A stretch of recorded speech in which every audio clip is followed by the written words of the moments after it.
Hello दोस्तों, नमस्कार। SM किसी चैनल में मैं आप सभी लोगों का दिल से बहुत बहुत स्वागत करता हूँ। सो दोस्तों, आज की जो रात है, ठीक है, वो हर किसी शेयर होल्डर के लिए सेम नहीं रहेगी।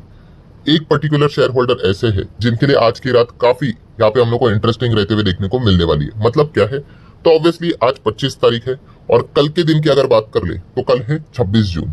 और 26 जून की बात कर ले तो एक पर्टिकुलर कंपनी को लेकर बहुत बड़ी खबर यहाँ पे आ सकती है।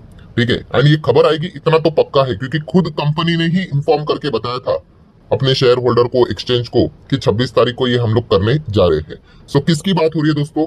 बोनस की। यस, बोनस मतलब बोनस शेयर की। आप सभी लोगों को पता है शेयर मार्केट में कंपनियां बोनस शेयर लाती है, राइट इशू लाती है, डिविडेंड देती है, उसी के साथ साथ बायबैक लेकर आती है, स्टॉक स्प्लिट भी करवाती है।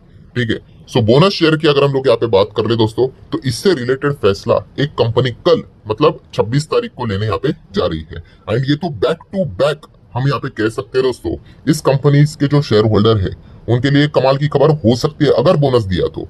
ऐसा क्यों? क्योंकि रिसेंटली अगर हम लोग बात कर ले तो कंपनी ने कुछ साल भर पहले अपने निवेशकों को स्टॉक स्प्लिट भी दिया था। ठीक है, ऑब्वियसली इस चीज के चलते जो बेनिफिट्स होते हैं वो लॉन्ग रेंज में नजर आते हैं। एकदम शॉर्ट रेंज में अगर आप देखोगे तो इसका बेनिफिट होता है जीरो। ठीक है, कुछ भी आपको ऐसा खास नजर नहीं आएगा। ठीक है, बट लॉन्ग रेंज में इसका अच्छा खासा बेनिफिट यहाँ पे मिल जाता है। सो कौन से कंपनी की हम लोग बात करें? हम बात करें दोस्तों नेस्ले इंडिया। यस दोस्तों, नेस्ले इंडिया को कोई इंट्रोडक्शन की जरूरत है नहीं। इंडेक्स की कंपनी आप सभी लोगों को यहाँ पे पता ही है। सो नेस्ले की अगर हम लोग बात कर ले तो आप देख सकते हो 19 जून को उन्होंने एक्सचेंज पे एक पीडीएफ यहाँ पे अपलोड किया था एंड एक्सचेंज को यहाँ पे बताने की कोशिश की थी कि यहाँ पे वो क्या कर रहे हैं। तो आप देख सकते हो कि उन्होंने बोला कि we will gonna to consider और बोनस शेयर। आप यहाँ पे देख सकते हो बोनस शेयर देना है कि नहीं, इस चीज के लिए आपको क्या करना पड़ता है, बोर्ड मीटिंग बुलानी पड़ती है। सो उन्होंने भी बस वही कहा है कि हम लोग यहाँ पे बोर्ड मीटिंग यहाँ पे बुला रहे हैं किस चीज को, कि बोनस देना है कि नहीं। ठीक है, इसके बारे में विचार करेंगे। और ये विचार कब करेंगे? तो यहाँ पे लिखा हुआ है देखो, 26 जून को। ठीक है, तो 26 जून मतलब कब? कल के ही दिन की बात हो रही है। तो कल क्या नेस्ले इंडिया क्या बोनस देगी? एंड ये उनके लाइफ का पहला बोनस हम लोग को देखने को मिलेगा अगर दिया तो। ठीक है, अगेन कह रहा हूं दोस्तों, बोनस देंगे नहीं देंगे, कितना देंगे, ये कल ही पता चलेगा। कोई कंपलसरी बात नहीं होती कि भाई बोनस देना ही पड़ेगा करके, ऐसी कोई बात नहीं है। ठीक है, अगर ये देते हैं तो हम कह सकते हैं दोस्तों ये पहला बोनस हम लोग को देखने को यहाँ पे मिल सकता है। एंड इसीलिए कल का दिन नेस्ले इंडिया के शेयर होल्डर के लिए काफी इंटरेस्टिंग होने वाला है। देन अगर हम लोग बात करें दोस्तों, तो कभी कभी ये जो पॉइंट्स में कवर करता हूँ बोनस को लेकर, स्प्लिट को लेकर, तो काफी लोगों के डाउट भी आते थे। और तभी मैंने आपको एक प्रॉमिस किया था, कौन सा, कि मार्केट में तो भाई बोनस स्प्लिट ये सारी चीजें चलती रहती है, तो आपका वो डाउट मैं तभी क्लियर करवा दूंगा जब इस प्रकार की कोई खबर आ जाए। कौन सा? देखिए, काफी लोग ये चीज बोलते भी थे, जो कि एकदम सही बात है, कि सर अभी देखो ये क्या बोल रही कंपनी कि कल वो डिसाइड करेंगी कि बोनस देना है कि नहीं। आप मुझे एक बात बताओ कि कंपनी के मैनेजमेंट में लोग है कि नहीं? ठीक है, उनको एक पहले से ही अंदाजा होता है ना कि वो क्या करेंगे करके। ठीक है, पहले से अंदाजा लेंगे कि भाई बोनस देना है कि नहीं देना है, तो वो पहले ही अपनी पोजीशन बना लेंगे। ठीक है, खुद नहीं बना लेंगे तो अपने दोस्त रिश्तेदार को बता देंगे कि भाई पोजीशन बना लो। ठीक है, कल के दिन हम लोग यहाँ पे अनाउंसमेंट करेंगे, फिर स्टॉक भागेगा, आप प्रॉफिट बुक कर लेना। हो सकता है कि नहीं? तो दोस्तों इसीलिए आप लोगों ने देखा है कि जब भी ये बोनस स्प्लिट्स को लेकर अभी इस प्रकार का जब खबर आता है, उसके नीचे आपको ये पैराग्राफ देखने को मिलेगा। जो लोग ये पूछते थे ना, ये उन्हीं के लिए है। क्या लिखा है कि in view of the above event the trading window for a dealing in the security मतलब share of the company shall remain close from 19 June 2025 से लेके कितना 28 जून 2025 तक। ठीक है, मतलब क्या है दोस्तों कि यहाँ पे जो शेयर है उसमें यहाँ पे ट्रेडिंग नहीं कर पाएंगे। कौन? ये जो मैनेजमेंट वाले जो लोग होते हैं, ठीक है, जो भी ये बोर्ड वाले जो लोग होते हैं, उनके जो रिश्तेदार भी होते हैं। ठीक है, कंपनी लॉ में सारी चीजें लिखी हुई है कि कौन रिश्तेदार, कौन कंपनी, सारी चीजें वो क्या कर पाएंगे दोस्तों, यहाँ पे उनके लिए ट्रेडिंग विंडो ही बंद हो जाएगी। और कब से? देखिए 19 तारीख को लेकर जब से अनाउंसमेंट किया तब से लेके है, तो अनाउंसमेंट कल 26 तारीख को, फिर भी 28 दिन और एक्स्ट्रा 2 दिन लगाया है। क्यों? क्योंकि उनको पहले से पता होगा ना, तो फिर वो शेयर को खरीद बेच नहीं सकते हैं। ठीक है, ताकि ट्रांसपेरेंसी बनी रहे। सो जो लोग ये दो डाउट पूछते थे सर ये इसका अर्थ क्या है, वो भी क्लियर हो गया। एंड जिनको जो उल्टा डाउट भी आता था कि सर ये तो खुद ही पोजीशन बनाकर फायदा उठा लेंगे, तो ऐसा भी नहीं है। कंपनी लॉ में इस प्रकार का प्रावधान किया हुआ है कि अगर आपको पहले से ही पता है बट आप यहाँ पे ट्रेड नहीं कर सकते, आपके लिए ट्रेडिंग बंद हो जाएगी। आपको करना है अभी 29 तारीख को देख लो। ठीक है, तो ये चीजें हम लोग को देखने को यहाँ पे मिल जाती है। देन अगर हम लोग बात करें दोस्तों, यस, काफी लोग एक मिस्टेक भी करते हैं। कौन सी मिस्टेक? कि जैसे कि बोनस, ठीक है, बोनस अगर मान लो 1:1 का होगा, तो फॉर एग्जाम्पल सिखाने के लिए मैं कह रहा हूँ, ठीक है। तो मतलब क्या कि शेयर्स डबल हो जाएंगे, ठीक है, 10 के शेयर 20 हो जाएंगे। तो उनको ये लगता है कि भाई जो कंपनी के जो शेयर का प्राइस है वो वैसे ही रहेगा, ठीक है। तो ऐसा नहीं होता दोस्तों, कंपनी का शेयर का प्राइस भी फिर डिवाइडेड बाय 2 होगा, ठीक है। जितना मल्टीप्लीकेशन होगा उतना ही आपको डिवीजन में भी डालना पड़ेगा, ठीक है। अगर आप मल्टीप्लीकेशन 3 हो जाते हैं फॉर एग्जाम्पल के लिए, तो आपको डिवाइड बाय 3 करना पड़ेगा शेयर का प्राइस, ठीक है। तो ये चीजें पता हो, मतलब क्या इन शॉर्ट कि आपका इन्वेस्टमेंट उतना ही यहाँ पे रहता है। अच्छा, इन्वेस्टमेंट उतना ही रहता है तो फिर ये बोनस स्प्लिट का फायदा ही क्या, ये तो टाइम पास ही हो गया।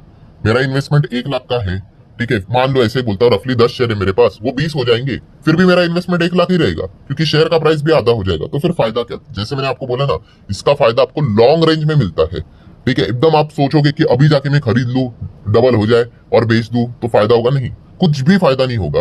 ये लॉन्ग रेंज में फायदा होता है, इसका कंपाउंडिंग का फायदा मिलता है दोस्तों, ठीक है। तो ये समझने के लिए आपको मार्केट में टिकना पड़ेगा एकदम इनिशियल स्टेज, मतलब अगर आपने मार्केट अभी अभी स्टार्ट किया है तो समझना आपके लिए मुश्किल हो सकता है। आप देख सकते हैं, देखिए 2023-24 की अगर बात कर ले, देखिए कंपनी ने फेस वैल्यू अपना 10 का 1 किया था, मतलब क्या किया था, स्टॉक स्प्लिट अनाउंस किया था। आपको याद है तभी नेस्ले लगभग 20,000 के आसपास चलता था, मोटा मोटी समझ लो।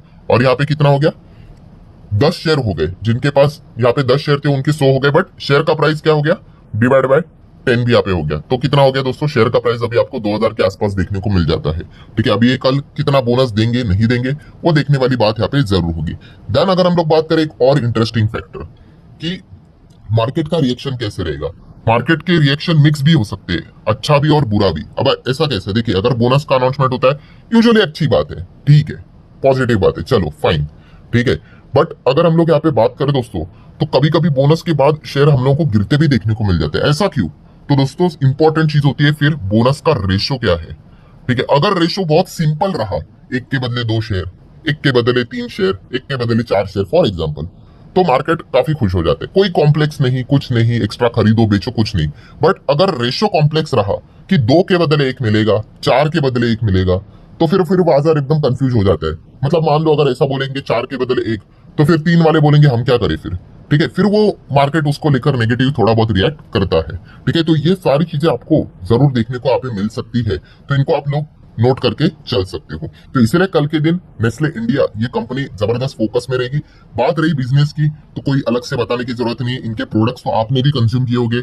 मैगी की बात कर ले, सॉस की बात कर ले, टोमेटो केचप, किटकैट की बात कर ले, नेस कैफे की बात कर ले, इनके मिल्क प्रोडक्ट की बात कर ले, मंच की बात कर ले, इनके बहुत सारे ये जो पॉपुलर प्रोडक्ट्स ब्रांड हम लोग को देखने को मिल जाते हैं। हर एक प्रोडक्ट बहुत जबरदस्त लेवल पे मार्केट शेयर कैप्चर करते हुए देखने को आप मिल चुका है। थोड़ा सा ये पुराना डेटा, बट फिर भी आप देख सकते हैं चॉकलेट सेगमेंट में भी 63% चलता है।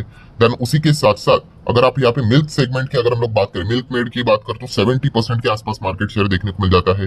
देन सीरियल्स की अगर हम लोग यहाँ पे बात करें, सीरियलिक, तो वहां पे तो 96% का बिजनेस इनका देखने को मिल जाता है। नेस कैफे की अगर बात कर ले तो 50% से ज्यादा मार्केट शेयर इन्हीं का देखने को मिल जाता है। इंस्टेंट नूडल मैगी की अगर हम लोग यहाँ पे बात कर ले, देन पास्ता की भी बात कर ले, मैगी में भी आप लोगों को पता है पास्ता भी आता है, तो वहां पे भी मोर देन 50% मार्केट शेयर इन्हीं का ही देखने को मिल जाता है। एंड ये जो मैगी वाली जो चीज है दोस्तों, आपको याद होगा दोस्तों, ये जब भी मैगी का जिक्र होता है, इनका मैनेजमेंट को क्या बोला जाता है आपको पता है, वेल एक्सपीरियंस मैनेजमेंट। ऐसा क्यों, आपको याद होगा दोस्तों, मैगी को लेकर बहुत बड़ा केस हम लोग को देखने को मिला था, ठीक है। हाँ, वही मैगी बैन से रिलेटेड बहुत सारी चीजें यहाँ पे हुई थी, आपको याद भी है। ये विजुअल्स भी काफी पॉपुलर हुए थे कि डिस्ट्रॉय करना पड़ा था, कुछ तो प्रोडक्ट्स में हम लोग को डिफेक्ट्स देखने को मिले थे। तो कंपनी ने क्या किया था, वो सारी चीजों को सुधारा और बाद में यहाँ पे कमबैक भी किया एंड वापस मैगी को यहाँ पे लॉन्च किया। एंड आज भी अगर आप देखोगे दोस्तों, लोग नूडल्स नहीं बोलते हैं, आज भी लोग क्या बोलते हैं, मैगी ही बोलते हैं। इस प्रकार का मार्केटिंग ब्रांडिंग उन्होंने किया था।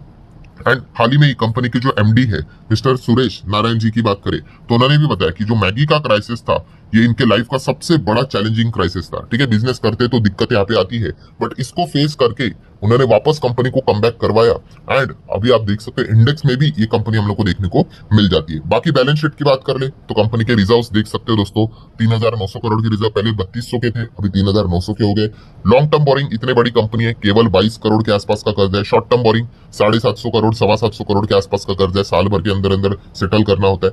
कैश एंड कैश इक्विवेलेंट की बात करें तो ऑलमोस्ट 9500 सीआर के आसपास का कैश देखने को मिल रहा है। पीएनएल की बात कर ले तो पीएनएल पिछले 10 साल का आप यहाँ पे देख सकते हो दोस्तों कि 1100, फिर 1500, 2000, 3000 करोड़ के आसपास का प्रॉफिट हम लोग को लगातार आगे बढ़ते हुए देखने को यहाँ पे मिल रहा है। नो डाउट एवरेज परफॉर्मेंस ही हम लोगों को इनका देखने को यहाँ पे मिल जाता है। शेयर होल्डिंग पैटर्न की अगर हम लोग यहाँ पे बात कर ले तो प्रमोटर 62 है, बचा कितना ऑलमोस्ट 38, तो उसमें से भी 10 एफआईएस, डीआईएस कितना 11, और पब्लिक की बात करें तो 16% के आसपास देखने को यहाँ पे मिल रहा है। तो well balance share holding pattern भी देखने को यहाँ पे मिल रहा है। सो इसीलिए कल के दिन की बात कर ले, नेस्ले इंडिया हर किसी के रडार के ऊपर होने वाला है, just because of one reason कि क्या ये बोनस देंगे, यस और नो, एंड अगर यस तो रेशो क्या रहेगा, इन दो चीजों के ऊपर हर किसी का फोकस रहने वाला है। सो आशा करता हूं दोस्तों वीडियो हेल्पफुल लगा होगा, एंड अगेन कहना चाहूंगा ये वीडियो सिर्फ इन्फॉर्मेशन पर्पस के लिए यहाँ पे था, ठीक है। सो चाहो तो आप इसको लाइक एंड शेयर कर सकते हो। मिलते हैं अगले वीडियो में, तब तक के लिए बाय बाय।